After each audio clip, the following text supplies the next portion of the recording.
ଆସନ୍ତୁ ଆଜି ଟିକେ ନଜର ପକାଇବା ହାଟୁଞ୍ଜଙ୍କ ୟୁଟ୍ୟୁବ୍ ଚ୍ୟାନେଲର ସେଇ ଦୁନିଆ ଉପରେ ଯୋଉଠି ପ୍ରତିଦିନ ଗୋଟେ ନୂଆ କମେଡି ଚାଲିଥାଏ।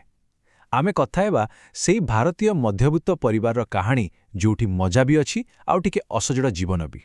ଆଚ୍ଛା, ତେବେ ଆରମ୍ଭ ହିଁ ଏମିତି ଗୋଟେ ଲାଇନ୍ରୁ କରିବା ଯେମିତିରୁ ପୁରା କାହାଣୀର ଝଲକ ମିଳିଯିବ। ଆଗକୁ କେମିତିକା ଡ୍ରାମା ଆସିବାକୁ ଯାଉଛି ତାର ଏକଦମ ସଠିକ୍ ଉଦାହରଣ। କଥାଟା ହେଉଛି ଏ କାହାଣୀ କେବଳ ପରିବାର ବିଷୟରେ ନୁହେଁ।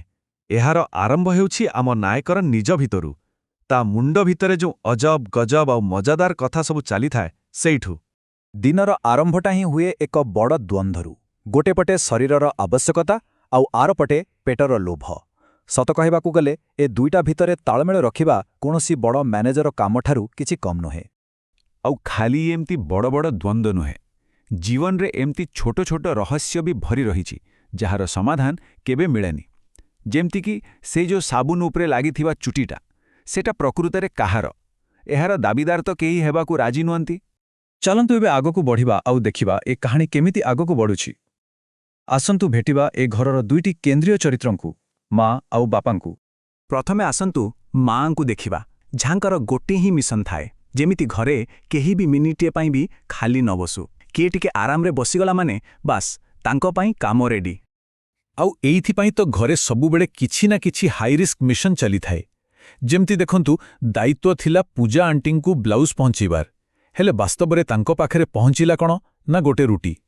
ଏମିତି ବି ଭୁଲ ହୁଏ ଯାହାକୁ କଳ୍ପନା କରିବେ ବି ମୁସ୍କିଲ। ଏ ତ ଗଲା ମାଙ୍କ କଥା। ଏବେ ଆସନ୍ତି ବାପା।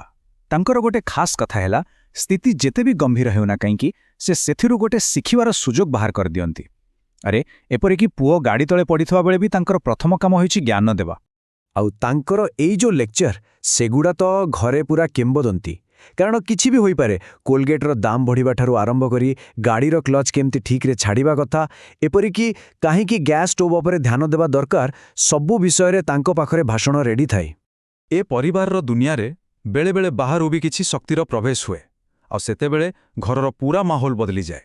ହଁ, ଆମେ କଥା ହେଉଛୁ ସେଇ ସମ୍ପର୍କୀୟମାନଙ୍କ ବିଷୟରେ। ତ ଏମିତି ପରିସ୍ଥିତିରୁ ବଞ୍ଚିବା ପାଇଁ ଆମ ନାୟକ ପାଖରେ ଗୋଟେ ସ୍ପେଶାଲ ସର୍ଭାଇଭାଲ ଗାଇଡ୍ ଅଛି। ଆଉ ଏଇଟା ହେଉଛି ତାର ଗୋଟେ ମାଷ୍ଟର ପ୍ଲାନ୍। ଖରାପ ଚା କେମିତି ତିଆରି କରିବେ।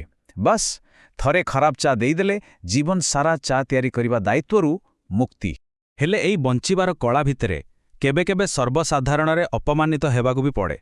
ଖାସ୍ କରି ଯେତେବେଳେ ମା କୌଣସି ଅତିଥିଙ୍କ ସହ କଥା ହୁଅନ୍ତି ଆଉ ପିଲାଦିନର ସବୁଠୁ ଗୁପ୍ତ କଥା ବି ସମସ୍ତଙ୍କ ଆଗରେ କହିଦିଅନ୍ତି। କିନ୍ତୁ କାହାଣୀର ସବୁଠୁ ତୀବ୍ର ସଂଘର୍ଷ ବାହାରୁ ନୁହେଁ, ବରଂ ଘର ଭିତରୁ ହିଁ ଆସେ। ଏହା ହେଉଛି ଘର ଭିତରେ ଚାଲିଥିବା ଏକ ପ୍ରକାରର ଗୃହଯୁଦ୍ଧ, ଖାସ୍ କରି ଦୁଇଟି ପିଢ଼ି ମଧ୍ୟରେ। ଏହି ସଂଘର୍ଷର ମୂଳ କାରଣ ହେଉଛି ଜେଜେମାଙ୍କର ଆଶ୍ରମ ପ୍ରତି ଥିବା ଗଭୀର ଭକ୍ତି। ତାଙ୍କ ମତରେ ସେଠାରେ ସେ କାମ କରନ୍ତିନି, ବରଂ ସେବା କରନ୍ତି। ଏହା ତାଙ୍କ ପାଇଁ ଆଧ୍ୟାତ୍ମିକ ଶାନ୍ତିର ଜାଗା। କିନ୍ତୁ ମାଙ୍କ ପାଇଁ ଏ ସେବା ହିଁ ଘରୋଇ ଅଶାନ୍ତିର ମୁଖ୍ୟ କାରଣ ପାଲଟିଯାଏ। କାରଣ ସେଇ ସେବା ଚକ୍କରରେ ଘରର କାମ ସବୁ ଗଦା ହୋଇଯାଏ। ଆଉ ଜାଣିଛନ୍ତି, ଏଇ ଟେନସନ୍ ଏତେ ବଢ଼ିଯାଏ ଯେ ପରିବାର ଭିତରେ ଗୋଟେ ସିକ୍ରେଟ୍ ଅପରେସନ୍ ଆରମ୍ଭ ହୋଇଯାଏ।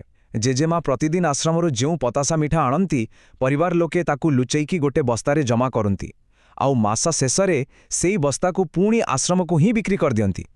ତେବେ ଯେତେବେଳେ ଏହି ଲଢ଼ାଇ ଚରମ ସୀମାରେ ପହଞ୍ଚିଯାଏ, ସେତେବେଳେ ବ୍ୟବହାର କରାଯାଏ ସବୁଠୁ ଶକ୍ତିଶାଳୀ ଅସ୍ତ୍ର, ଆଉ ତାହା ହେଉଛି ଭୋକ ହଡ଼ତାଳ। ଏହା ହେଉଛି ଘରୋଇ ଯୁଦ୍ଧର ବ୍ରହ୍ମାସ୍ତ୍ର। ତବେ ଏତେ ସବୁ ଡ୍ରାମା, ସଂଘର୍ଷ ଆଉ ବିଶୃଙ୍ଖଳା ପରେ ଗୋଟେ ପ୍ରଶ୍ନ ମନକୁ ଆସେ, ଏସବୁ ଏତେ ମଜାଦାର ଆଉ ଏତେ ନିଜର ନିଜର କାହିଁକି ଲାଗେ? ଏହାର କାରଣ ହେଉଛି, ଏହାର ମଜା କୌଣସି ଗୋଟିଏ ସମସ୍ୟାରେ ନାହିଁ, ବରଂ ଏହି ସମ୍ପୂର୍ଣ୍ଣ ଅପୂର୍ଣ୍ଣ ପାରିବାରିକ ଜୀବନର ସାଧାରଣ ଅନୁଭୂତି ଭିତରେ ହିଁ ଲୁଚି ରହିଛି। ଏହା ଏକ ଏଭଳି ଅନୁଭବ ଯାହା ସମସ୍ତଙ୍କ ସହ କେଉଁଠି ନା କେଉଁଠି ଜଡ଼ିତ। ଦେଖିବାକୁ ଗଲେ ପ୍ରକୃତ କମେଡିଟା ଲୁଚି ରହିଛି ଦୈନନ୍ଦିନ ଜୀବନର ଏହି ଅସନ୍ତୁଳନ ଭିତରେ। ଏଠି ଅବାସ୍ତବତା ଅଛି, ପିଢ଼ିଗତ ଘର୍ଷଣ ଅଛି, ଆଉ ତା ଭିତରେ କେବେ କେମିତି ଟିକେ ଶାନ୍ତି ବି ମିଳିଯାଏ। ଏହି ଭଲ ପାଇବା ଆଉ ବିରକ୍ତିର ମିଶ୍ରଣ ହିଁ ପ୍ରକୃତ ମଜା। ଶେଷରେ ଏହା ଆମକୁ ଗୋଟିଏ କଥା ଭାବିବାକୁ ଛାଡ଼ିଯାଏ। ପାରିବାରିକ ଜୀବନରେ ଏହି ବିଶୃଙ୍ଖଳା ଭିତରେ ଆମେ ପ୍ରକୃତରେ ହସର ଖୋରାକ କେଉଁଠି ପାଇବା?